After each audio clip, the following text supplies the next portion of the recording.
7 leçons sur l'amour que j'aurais aimé apprendre beaucoup plus tôt dans ma vie. L'amour, c'est l'une des plus belles choses qui puissent exister. C'est vraiment la chose la plus merveilleuse qui puisse arriver à un homme. Les gens qui sont vraiment amoureux, qui sont dans une relation amoureuse épanouie, eh ben ces gens-là sont vraiment bien dans leur corps. Donc l'amour a un grand pouvoir dans notre vie.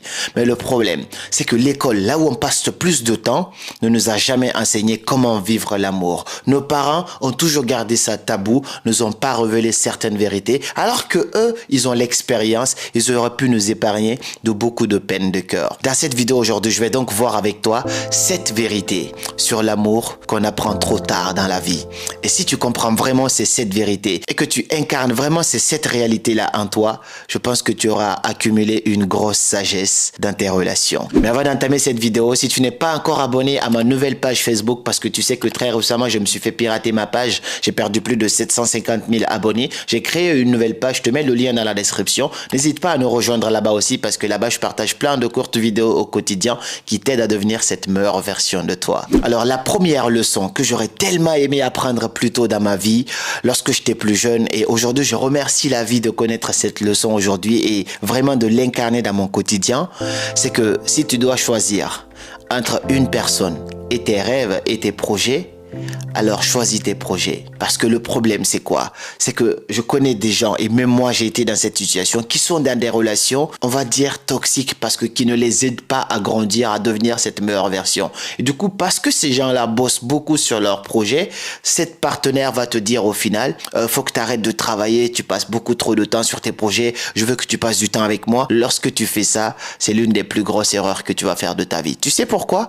Parce qu'en fait, lorsque tu sacrifies tes rêves pour une personne, c'est que toute ta vie tourne autour de cette personne maintenant. Je pense à cette amie qui a quitté sa ville, qui est allée s'installer dans une autre ville à cause de son copain, parce qu'elle voulait avoir une relation avec lui. Du coup, elle a quitté son boulot, elle a quitté ses projets, elle a tout abandonné, sa famille pour aller avec ce mec. C'est beau l'amour, c'est magnifique. Mais le problème, c'est quoi? C'est que si ce mec-là te quitte au final et que cette relation est irrécupérable, tu auras perdu deux choses. Tu auras perdu non seulement tes projets et tu auras perdu aussi cette personne. Par contre, à l'inverse, si tu dois choisir entre une personne et tes projets, lorsque tu choisis tes projets, tu vas peut-être perdre cette personne. Ça va peut-être te faire du mal. Mais le truc, c'est que lorsque tu réussis, tu ouvres l'opportunité de rencontrer encore d'autres personnes qui seront là pour toi, qui vont te soutenir encore à grandir. Tu n'auras pas sacrifié ce qui fait sens pour toi, juste pour pouvoir être avec quelqu'un d'autre. Et la deuxième leçon que beaucoup de gens apprennent beaucoup trop tard dans la vie, à propos des relations, à propos de l'amour, c'est que si tu n'es pas prêt à être toi-même avec ton ou ta partenaire dans cette relation, alors cette relation n'est pas faite pour toi.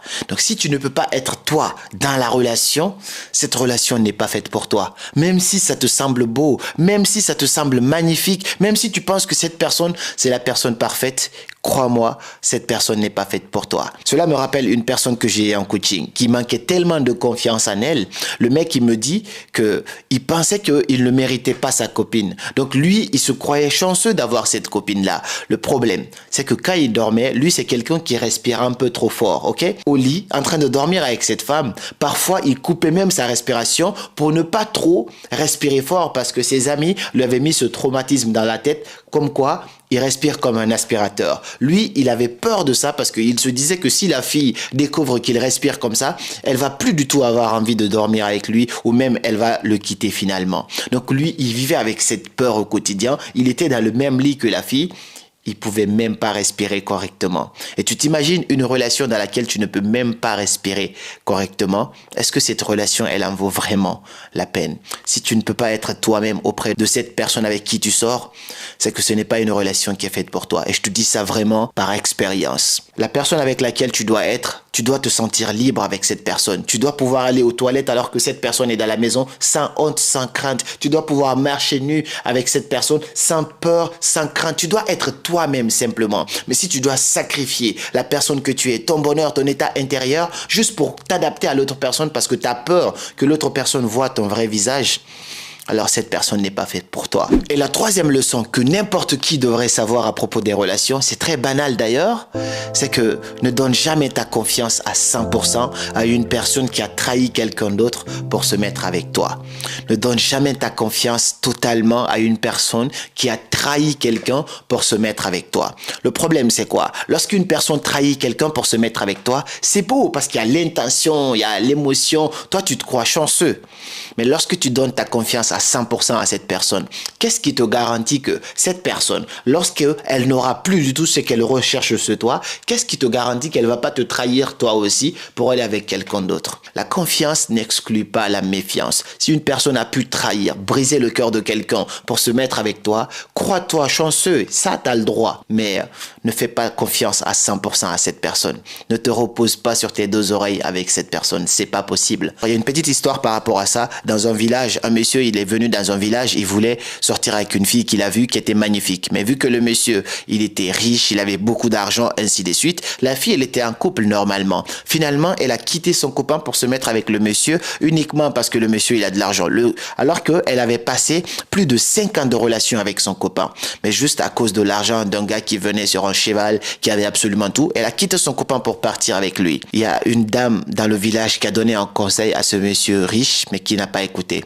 Elle lui a dit, ne fais pas confiance à cette femme qui a trahi quelqu'un pour se mettre avec toi. Parce que absolument rien ne te garantit qu'elle ne va pas te le faire la même chose un jour. Et tu sais, ça n'a pas duré. Au bout de 2 ans, ce monsieur était fauché. Il avait complètement tout perdu. Et là, cette femme n'a pas encore hésité à partir avec quelqu'un d'autre de plus riche que ce monsieur qui est devenu fauché. Donc, c'est pourquoi on dit qu'il faut choisir avec attention la femme de ta vie. Parce que si une personne n'a pas été là pendant que tu cherchais son argent, cette personne n'aura aucun mal à te dépouiller. Et quand tu n'auras absolument rien, elle t'abandonnera, c'est sûr et certain. Il y a des chances en tout cas, et partira avec quelqu'un d'autre. Le 4e conseil, la 4e leçon sur les relations, sur l'amour que tout le monde devrait incarner, c'est que ce n'est pas tout ce que tu désires qui est bien pour toi. Tu sais, parfois on voit de belles choses, on voit de très belles personnes, on pense qu'on serait bien avec ces personnes-là, mais tu ne sais pas. Parfois, Dieu t'évite à être avec certaines personnes parce que lui, il sait ce qu'il t'épargne. Je prends l'exemple sur un jeune homme qui commence à se chercher, qui ne gagne pas beaucoup d'argent, mais qui aime bien les femmes. Finalement, il voit une femme influenceuse, on va dire influenceuse à la version influenceuse, tu vois vraiment ce que je veux dire, qui se met à poil sur les réseaux sociaux, qui met des petites culottes sur les réseaux sociaux, qui aime voyager, ainsi de suite, alors que le jeune homme ne gagne pas beaucoup d'argent, il se cherche. Il va tout faire pour sortir avec cette fille, mais ça ne marche pas. Parfois, ce n'est pas que la fille ne veut pas, c'est parce que Dieu te préserve de ce gros problème auquel tu es en train de t'approcher. Si tu sors avec ce type de femme, alors que tu es petit, tu n'as même pas grandi encore, toute ton économie que tu as, tu vas vouloir le dépenser pour être à la hauteur de cette femme. Ce n'est pas tout ce que tu veux qui est bien pour toi. Lorsque tu pries la vie de te donner ce que tu mérites, elle peut te prendre ce que tu ne mérites pas, mais qui n'est pas bien pour toi, même si cela peut te faire du mal. Donc, comprends cela et sache que parfois, faut juste laisser les choses être comme elles sont. Tu veux ici, mais ça ne marche pas, tu as essayé de toutes tes forces, laisse tomber. Ne t'acharne pas du tout là-dessus, parce que lorsque tu forces ça, tu ne sais pas en fait pourquoi Dieu, ou je sais pas comment toi tu appelles ça, la vie, te préserve de quelque chose qui aurait pu peut-être te faire du mal. 5e conseil que tous les hommes devraient savoir à propos des relations, ça concerne uniquement les hommes et les femmes peuvent en témoigner aussi, c'est que quand une femme te quitte aujourd'hui, dis-toi qu'elle t'avait déjà quitté il y a 2 mois plus tôt dans sa tête. En fait, l'homme et la femme sont différents. C'est-à-dire, l'homme peut prendre des décisions intuitivement comme ça, en mode « c'est fini, c'est terminé » parce qu'il est sous le coup de la colère, ainsi de suite. Mais tu sais, la femme, l'homme peut faire ça et regretter, tu vois, et se dire « ouais, c'est bon, je vais encore récupérer » et tout ça. Mais lorsque la femme te quitte, c'est qu'elle t'avait déjà quitté 2 mois plus tôt. Elle ne fait jamais ses coups comme ça d'un seul coup. Lorsqu'elle te quitte aujourd'hui, dis-toi que quelque chose n'allait pas depuis 2 mois, au moins, minimum 2 mois. Et quand tu comprends ça, tu apprends à mieux vivre avec les femmes et comprendre un peu comment elles fonctionnent. Elle peut dormir avec des choses dans la tête pendant 2 mois, en train de travailler ça dans sa tête sans jamais te le ressortir. Elle peut coucher avec toi aujourd'hui, mais son cœur n'est pas là, son esprit n'est pas là. Elle peut se donner physiquement sans que son cerveau ne soit là avec toi. Lorsque tu perds en tout cas cette connexion que tu as avec elle dans la tête, c'est terminé. Donc ça, c'est vraiment quelque chose que tous les hommes doivent incarner. Je ne vais pas m'attarder là-dessus, mais ce sont les vérités, les leçons de vie que tout le monde doit savoir à propos des relations. Et ça nous épargnera de beaucoup de souffrances. La 6e leçon que tout le monde doit savoir aussi à propos des couples, à propos des relations, c'est qu'on ne se met pas en couple pour satisfaire la pression sociale. On ne se met pas en couple pour satisfaire le regard des autres. Ça concerne beaucoup de personnes aujourd'hui dans notre société, mais surtout en Afrique. Ça existe beaucoup dans la communauté africaine. Le problème, c'est quoi? C'est qu'on pense qu'il y a un âge, en fait, pour se marier, pour être un couple, ainsi de suite. Et on pense que c'est une bonne étiquette de dire, ouais, c'est bon, on est un couple. Le problème, c'est que beaucoup de gens vont se mettre en couple, sachant qu'ils sont vraiment pas compatibles. Ils ne prennent même pas le temps de fouiller les choses essentielles, juste pour que les gens disent, ouais, on est été à son mariage, c'était bien, ça s'est passé ça s'est passé ça, ou dire que c'est bon, il est plus sur le marché des célibataires, cette personne est mariée. Le problème, c'est que tu vas te marier, tu vas faire des grosses fêtes, tu vas investir tout ton argent, vous allez vous endetter et 1 an plus tard, vous voyez que vous n'êtes pas du tout compatible et vous divorcez. Et le pire, c'est que lorsque tu n'es pas marié, c'est encore plus facile pour un homme de s'engager avec toi. Mais si tu as été marié une fois et que tu as divorcé et dans ce mariage, il y a eu des enfants, ainsi de suite, tu vas te retrouver père ou mère célibataire. Et là, pour que quelqu'un d'autre s'engage avec toi, il y a encore une autre limite. Si cette personne n'a pas les mêmes historiques que toi, bah forcément, elle a les blocages. Tu vois un peu ce que je veux dire? On ne se met pas en couple, on ne fait pas des enfants pour satisfaire une pression sociale ou le regard des autres. On le fait quand on est prêt et quand on le sent. Combien de gens se marient aujourd'hui, vont faire des prêts à la banque? En France, ici, plus de 10 000, 20 000 euros de prêts pour pouvoir se marier uniquement. Imagine, ce mariage va à l'eau au bout de 1 an. Mais quel gâchis! Tu aurais pu investir cet argent dans autre chose et ça t'aurait rendu millionnaire peut-être. C'est possible. 20 000, c'est pas mal, c'est pas négligeable. Mais arrêtez de vous marier pour le regard des autres. Arrêtez de vous mettre en couple pour le regard des autres. Il n'y a aucun mal à être célibataire. Absolument pas. Le temps viendra lorsque tu auras trouvé la bonne personne, que tu penses que cette personne, tu as vraiment pris le temps de connaître cette personne.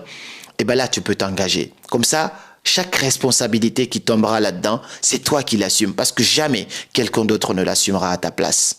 Jamais. Et la 7e et dernière leçon que je voulais te partager dans cette vidéo sur l'amour que tout le monde devrait incarner dans sa tête, c'est que tu ne peux pas forcer une personne à t'aimer. Ça, faut que tu le comprennes. Il y a un adage qui dit « Aimer une personne qui ne t'aime pas, c'est comme attendre un bateau à l'aéroport. » Mais pour moi, c'est pas le pire. Je t'explique ce qui se passe si tu essayes d'obliger une personne à t'aimer, à t'accepter, à se mettre avec toi. Le problème, c'est quoi? Si une personne t'aime, tu le sais, tu le sens et il n'y a pas de micmac, ça va direct. Et si une personne ne t'aime pas, tu le sens aussi. Parfois, tu te poses plein de questions. Récemment, j'ai fait un court-métrage à Paris avec des amis, avec mon rappeur préféré d'ailleurs, Akafo7 et pas mal d'autres personnes.